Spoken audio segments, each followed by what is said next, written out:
اگر ہم نے قرآن کو لے کے چلنا ہے تو پھر اللہ کے علاوہ کسی اور کا ڈر نہیں ہونا چاہیے. نہیں، میرا اللہ سے تعلق ہی فیل ہو گیا. یہ بھی ایک بہت بڑی چیز ہے، یہ معمولی چیز نہیں ہے. اگر میں دوسرے لوگوں سے ڈر گیا ہوں تو اللہ سے میرا تعلق نہیں ہے خالص سے. میں شعوری سطح پہ نہیں ہے. ویسے میں بڑی نمازیں میں نے اولیے بنائے ہوئے ہیں، لیکن شعوری سطح پہ جب میں نے اللہ کو سوچ سمجھ کے شعوری سطح پہ اللہ سے میرا تعلق ہے تو اللہ میرے ساتھ تو کمی بیشی ہونے دے گے. اللہ سے وفادار کون ہے؟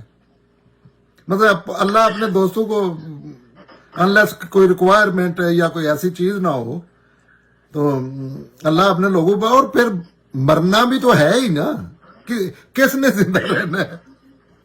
بے شک بے شک ہاں تو یہ بے شک. یہ اللہ کے لیے یہ چیزیں کرنی چاہیے. اس میں انسانیت کا بہت بڑا ہے. جی جی ہم تو بات کر رہے ہیں نا، میں تو پاکستان میں رہ کے بھی کر سکتا تھا.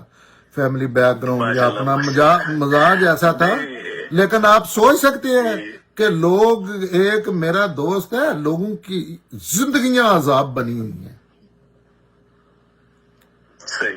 اور ہر جگہ پہ یہ واقعات ہو رہے ہیں کہ آپ نے یہ کیوں کر دیا، آپ نے یہ کیوں کر دیا. اگلے دن وہ ایک ویڈیو میں دیکھ رہا تھا، کوئی لڑکا ہے حفص آباد کا، تو اس کو مارا جا رہا تھا اور اس کو آگے سے تشدد کر کے کہہ رہے تھے کہ اپنے آپ کو گالی دے اور کہو غوث پاک زندہ باد.